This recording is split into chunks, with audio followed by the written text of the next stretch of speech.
What's going on, guys? Welcome back to the channel. Season of the Forge is nearly complete, and it's going to soon be replaced by the Season of the Drifter. Season 6 does start next week, and in this video I'm going to go over the ultimate farming guide on how to get ready for that new Drifter season. You want to make sure you have a number of key resources, namely things like Enhancement Cores, Legendary Shards, mod components, etc.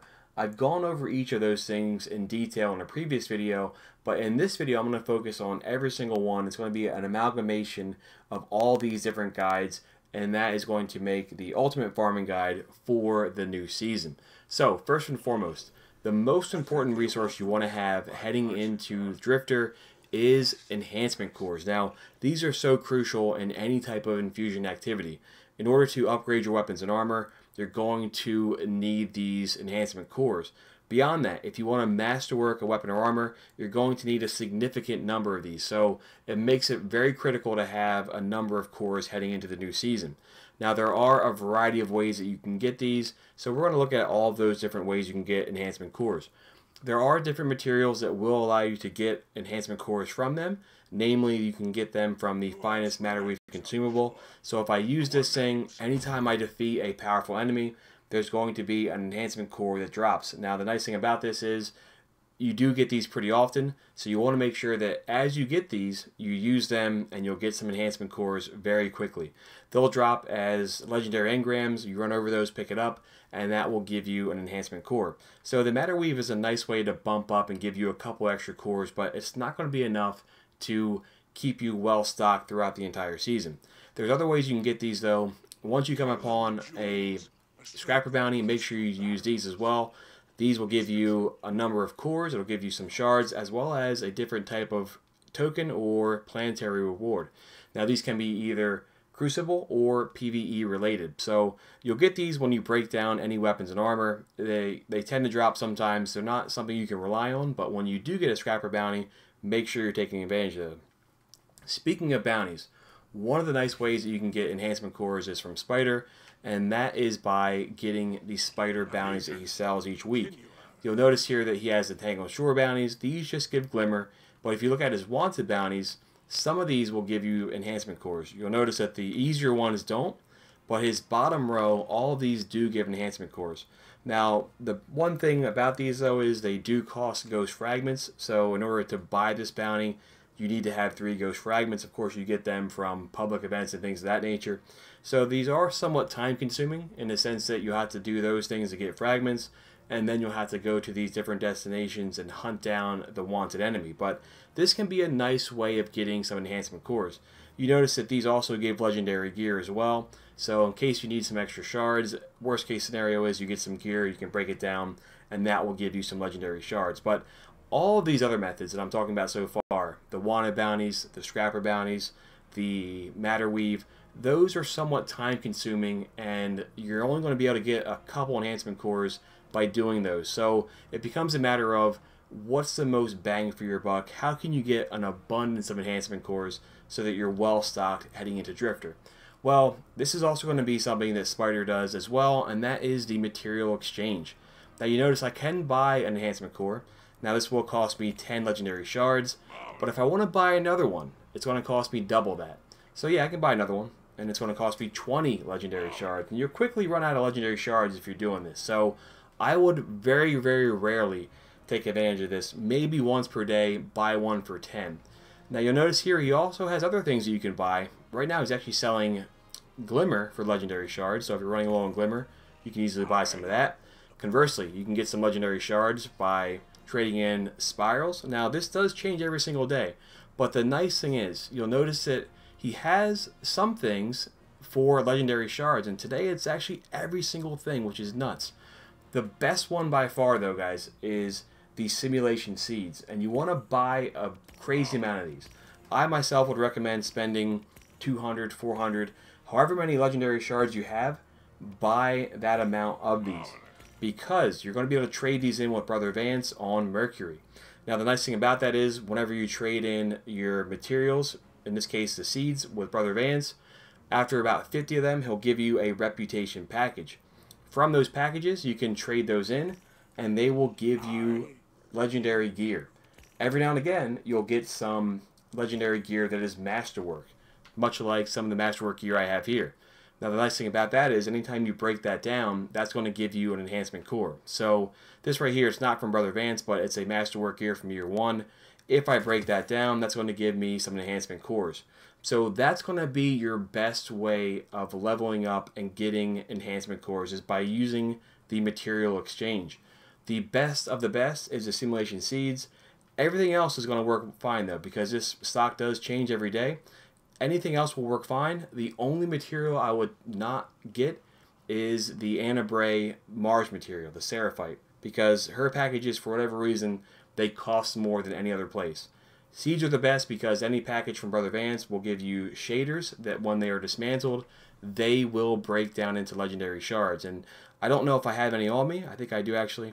So Brother Vance will give you some shaders that when you break these down, they give you shards back. So in my experience, when you're using this method, you'll get back roughly 75 to 85% of the shards you spend. So if you spend 1,000 of them, you're going to get back anywhere between 750 to 850 shards back.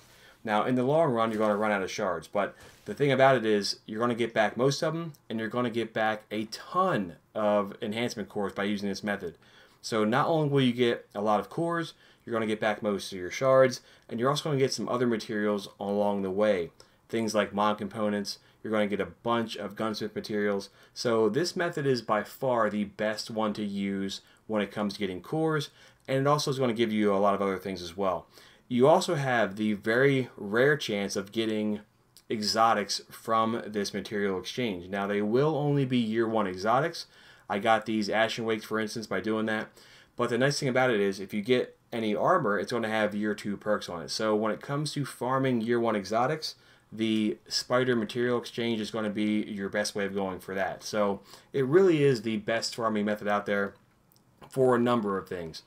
Enhancement cores, year 1 exotics, mod components, all these things are going to be obtainable by using this. So make sure you take advantage of that.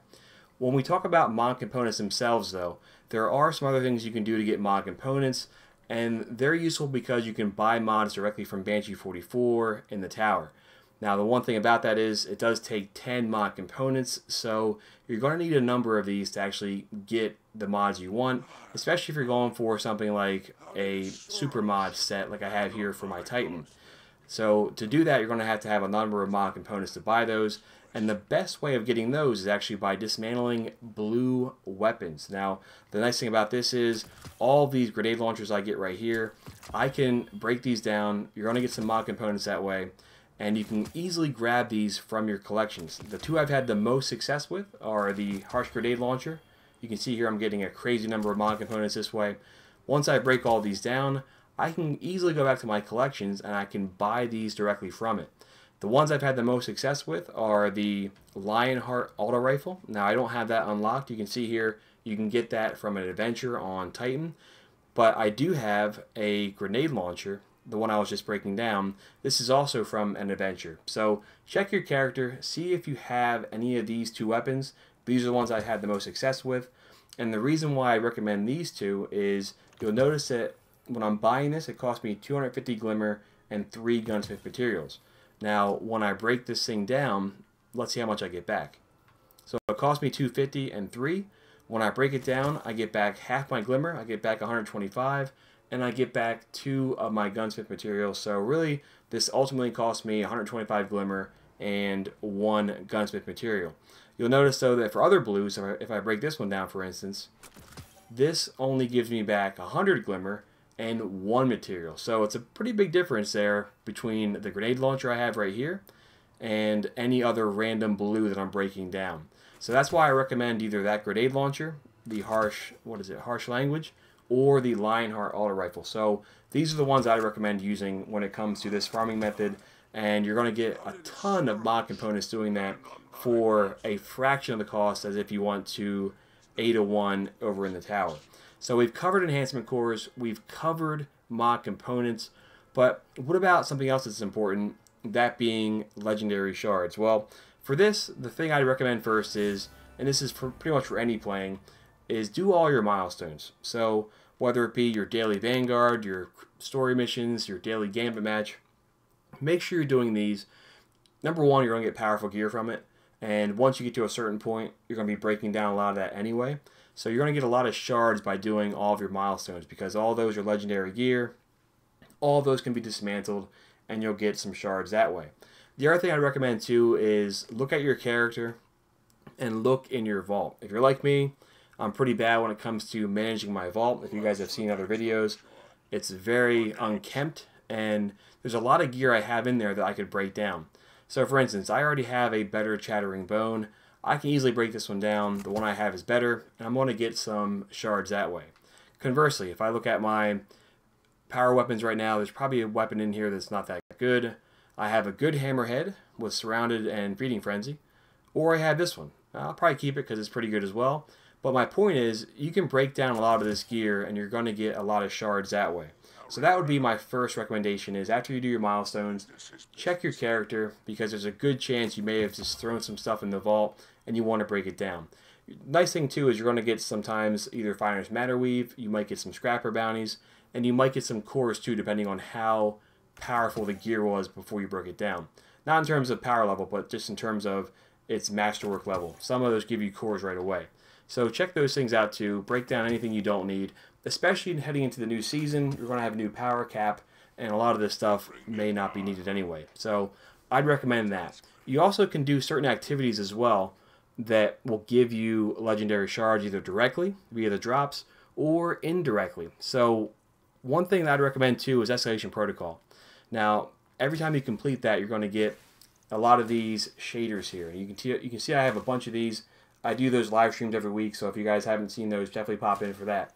But you'll notice that all of these shaders, when I break it down, they're going to give me legendary shards. So this is a nice way of augmenting your legendary shard total, is by looking at your shaders. Now, most of these, when you break them down, will give you bright dust. So for instance here, these are giving me bright dust. I think this one gives bright dust as well. Actually, this gives you legendary shards. But my point being that some of these, when you break them down, give you legendary shards. So check your shaders too. I often throw these in my vault, so you might want to check your shaders too to see if there's anything there that is worth breaking down to either bump up your legendary shard total, or it'll give you some more bright dust, and that's going to be nice heading into Drifter as well because of all the new cosmetic stuff.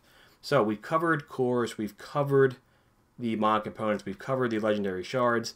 What about some other things like either bright dust that we just talked about, or other things that you might want to have heading into it? Well, for the bright dust, I'd look at your ghosts and your sparrows and ships. Now, for me, I do have some overlap for a lot of these things. I know I have 2 of these, for instance. So, number one, you can always grab these back from the collections. But also, too, if you have 2 of them, you might as well break down one. So I'll break this one down right here. And this will give me a ton of bright dust. Same thing. I know I have 2 of these ships right here. I have another one on my hunter. So I'll break down this one here, and that will give me a bunch of bright dust. So any exotic you break down is going to give you 500. You can also break down any of the legendaries. Now I'm going to keep this one because that's the Last Wish raid ship. But you can break down a lot of these extra things here that you're not really going to be using that much of. I'd be careful when it comes to your ghost, because some of these could have really nice perks on them. So don't break down these unnecessarily, especially if it's a very rare ghost to get in the first place. So I'd focus primarily on the sparrows and the ships, but that's going to be a nice way of bumping up your bright dust. You want to make sure you have some of that heading into Drifter for any of the new emotes, things like that. Anything else that is worth covering here heading into it, Glimmer's not too bad, you can easily get that. The last thing I'd say, guys, when it comes to getting ready for Drifter is make sure you complete any of the pinnacle rewards if you can. So Breakneck, Loaded Question, Mountaintop is completely unreachable for me, but try to complete those. Also, too, just enjoy these last few days of the Forges, because once Drifter comes out, everyone's going to be focusing on that. And while you can still go back and do all the Forges, you might not be able to get into those as easily as you would right now. So this was my ultimate farming guide. Let me know in the comments if it was helpful, guys. Also, please, if this was helpful, make sure you guys drop a sub. That would be absolutely tremendous, guys. But most importantly, though, thank you for watching. Enjoy Drifter when it comes out, and we'll see you guys soon. Take care.